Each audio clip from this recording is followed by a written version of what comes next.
మీ ఇంట్లో మొదటి కోటీశ్వరుడు మీరే అవ్వాలనుకుంటున్నారా? ఈ ఫైనాన్షియల్ వెబినార్ లో ఇప్పుడే జాయిన్ అవ్వండి.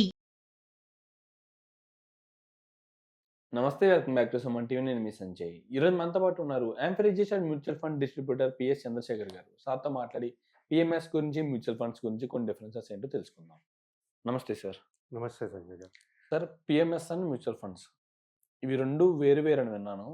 అసలు మ్యూచువల్ ఫండ్స్కి పిఎంఎస్కి డిఫరెన్సెస్ ఏంటి? అసలు ఇన్వెస్ట్మెంట్ పర్పస్ చూసుకుంటే ఏది బెస్ట్ అంటారు, ఏదికి ఎవరికి సెట్ అవుద్ది అంటారు? సో సంజయ్ గారు, ఇప్పుడు పిఎంఎస్ మ్యూచువల్ ఫండ్స్ గురించి మాట్లాడుకుందాం సార్. యాక్చువల్గా పిఎంఎస్ అంటే ఏం లేదు సార్, పోర్ట్ఫోలియో మేనేజ్మెంట్ సర్వీసెస్. ఒక ఇన్వెస్టర్ ఎవరైనా ఇన్వెస్ట్ చేయాలి అనుకునేటప్పుడు ఈ సెబీ రిలేటెడ్ ఒక ఎక్స్పర్ట్ అనేది పిఎంఎస్ దాంట్లో ఉంటారు.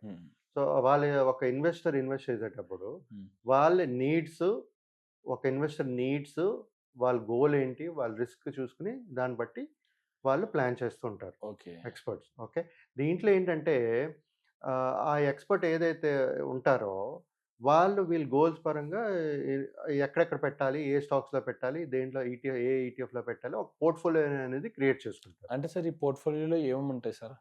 సంథింగ్ స్టాక్స్ ఉంటాయా, లేకపోతే స్టాక్స్, ఈటీఎఫ్స్ దాన్ని క్రియేట్ చేస్తారు ఒక పోర్ట్ఫోలియో. ఆ రిస్క్ అప్టైట్ బట్టి దీన్ని బట్టి ఒక పోర్ట్ఫోలియో అనేది క్రియేట్ చేస్తారు సార్. క్రియేట్ చేసి దాంట్లో ఇన్వెస్ట్ చేస్తుంటారు.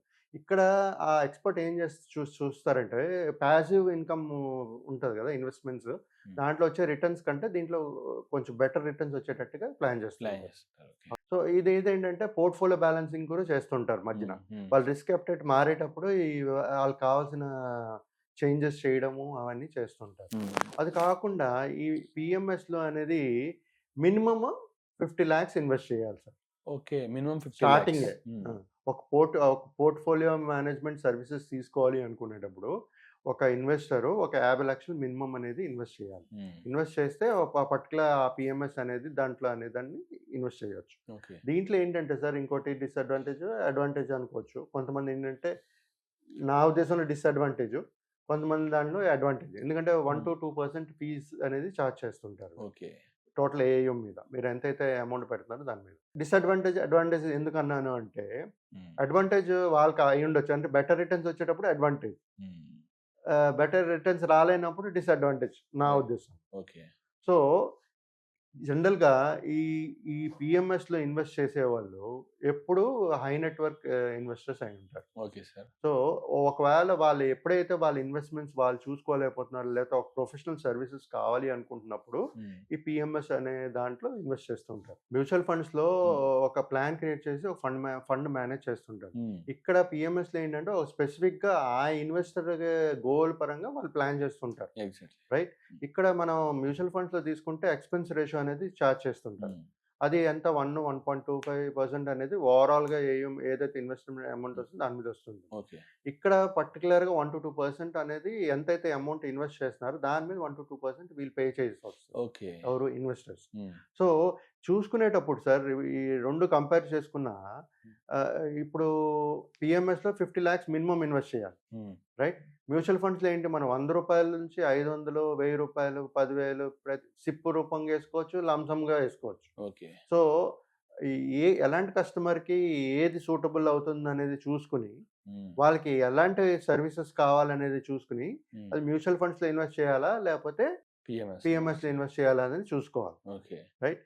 సో ఇప్పుడు అంటే సామాన్య ఒక వ్యక్తి ఇన్వెస్ట్ చేయాలి అనుకునేటప్పుడు, తక్కువ ఇన్కమ్ సోర్స్ ఉండేటప్పుడు మ్యూచువల్ ఫండ్స్కి వెళ్ళి 100 రూపాయలు, 500, 1000 రూపాయలు, 10,000, 20,000. బట్ ఒకేసారి 50 లక్షలు పెట్టాలంటే ఎంతమంది పెట్టగలుగుతారు? సో అందరికి పిఎంఎస్ అనేది సూటబుల్ కాదు. సో పిఎంఎస్ అనేది హై నెట్వర్క్ ఇన్వెస్టర్స్ ఎవరైతే ఉంటారో, వాళ్ళు ఎవరి దగ్గర డబ్బులు ఎక్కువ ఉందో అది ఆ మనీని మేనేజ్ చేస్తూ ఇన్వెస్ట్ చేయడాన్ని ఈ పిఎంఎస్ అంటారు. ఓకే. సో అదే మరి చిన్న అమౌంట్ ఉంది, మరి ప్రతి నెల చేసుకోవాలి, లేకపోతే లంసంగా నా దగ్గర 30 లక్షలు ఉంది, అలాంటి టైంలో మీరు పిఎంఎస్లో ఇన్వెస్ట్ చేయలేరు. చేయలేనప్పుడు ఎప్పుడు ఏం చేస్తారు, ఈ మ్యూచువల్ ఫండ్స్లో అనేది ఇన్వెస్ట్ చేసుకుంటూ పోతే దాంట్లో కూడా మీకు అలాంటి రిటర్న్సే కనబడతాయి, 12 to 15%. సో అక్కడ ఏంటంటే మీకు పిఎంఎస్లో మనం కూడా స్టాక్స్ అనేది సెలెక్ట్ చేసుకోవచ్చు ఎక్స్పర్ట్స్ని మాట్లాడుతూ. ఇక్కడ మనకి ఆ కంట్రోల్ ఉండదు. మన ఇన్వాల్వ్మెంట్ కూడా ఉండదు. ఆ ఫండ్ ఆల్రెడీ క్రియేట్ చేసి ఉంటుంది, దాంట్లో మనం చూసుకుని కొనుక్కోవడమే. సో ఇక్కడ పిఎంఎస్లో ఏంటంటే మన కావాల్సినట్టుగా మనం ఇది చూసుకుంటూ డిజైన్ చేసుకుంటూ రీబ్యాలెన్సింగ్ చేసుకుంటూ ఈ పోర్ట్ఫోలియో అనేది క్రియేట్ చేస్తూ ఈ పిఎంఎస్లో ఇన్వెస్ట్ చేస్తారు. Okay sir. ఇప్పుడు పోర్ట్ఫోలియోలో సంథింగ్ స్టాక్స్ ఉండొచ్చు, మ్యూచువల్ ఫండ్స్ ఉండొచ్చు, అండ్ అంతేకాకుండా ఈటీఎఫ్స్ కూడా ఉండొచ్చు. ఇవన్నీ సంథింగ్ రీబ్యాలెన్స్ చేసే సందర్భంలో సంథింగ్ ఒక స్టాక్ గాని, సంథింగ్ ఏదైనా సంథింగ్ ఈటీఎఫ్ గాని పర్ఫార్మ్ చేయనప్పుడు రీబ్యాలెన్స్ చేసి మారుస్తూ ఉంటారు. ఆ ప్లేస్‌లోకి రీప్లేస్ చేస్తుంటారు. ఇంకో ఫండ్ గాని, ఇంకో ఈటీఎఫ్ గాని, లేకపోతే సంథింగ్ ఇంకొక స్టాక్‌ని గాని, ఇంకో కంపెనీ గాని. ఇలాంటి సందర్భంలో మన ఒపీనియన్ కూడా తీసుకుంటారండి ఫండ్ మేనేజర్స్. పిఎంఎస్లో మీకు అది చేయొచ్చు సార్ అది. ఓకే. ఇక్కడ మ్యూచువల్ ఫండ్స్లో మీరు చేయడానికి అవ్వదు. ఎగ్జాక్ట్‌లీ. ఎందుకంటే మన ఆల్రెడీ ఆ పోర్ట్ఫోలియో అనేది క్రియేట్ అయిపోయి ఉంటుంది. అక్కడ పిఎంఎస్లో మీ పోర్ట్ఫోలియో క్రియేట్ చేస్తారు. ఎగ్జాక్ట్‌లీ. డిఫరెన్స్ చూడండి. మ్యూచువల్ ఫండ్స్లో ఆల్రెడీ క్రియేట్ చేసి ఉంటుంది. 30-40 స్టాక్స్ ప్లాన్ క్రియేట్ చేసి దాంట్లో ఇన్వెస్ట్ చేస్తుంటారు. పిఎంఎస్లో అనేది మనకు కావాల్సినట్టుగా ఒక పోర్ట్ఫోలియో ఎక్స్పర్ట్ క్రియేట్ చేసి మన పోర్ట్ఫోలియో అనేది క్రియేట్ చేస్తారు వాళ్ళు. ఓకే. మన రిస్క్ బట్టి, మన గోల్ బట్టి, మన ఎంత డబ్బులు పెడుతున్నాం దాన్ని బట్టి పోర్ట్ఫోలియో అనేది క్రియేట్ చేస్తారు. సో డిఫరెంట్ ఇన్వెస్టర్స్కి డిఫరెంట్ ఉపయోగాలు ఉంటాయి సార్. ఇప్పుడు ఎక్కువ డబ్బులు ఉంది, ఒక ప్రొఫెషనల్ సర్వీసెస్ కావాలి, నేను మ్యూచువల్ ఫండ్స్లో చేయను, నాకు ఇండివిజువల్ అటెన్షన్ కావాలి అనుకున్నప్పుడు పిఎంఎస్. లేదు, నేను మ్యూచువల్ ఫండ్స్లో అందరూ ఇన్వెస్ట్ చేస్తున్నారు కదా, 12-15% రిటర్న్స్ వస్తున్నాయి కదా నాకు, ఇది కూడా ఓకే అనుకున్నప్పుడు mutual funds is the best choice. Thank you sir. Thank you very much. And పిఎంఎస్కి, మ్యూచువల్ ఫండ్స్కి ఇంత డీటెయిల్గా డిఫరెన్స్ ఏంటో తెలియజేసినందుకు, అండ్ ఇలాంటి వీడియోస్ అండ్ సంథింగ్ ఇలాంటి ఇన్ఫర్మేటివ్ వీడియోస్ ఇంకెన్నో చేయాలని కోరుకుంటున్నాను. Thank you very much. Thank you sir.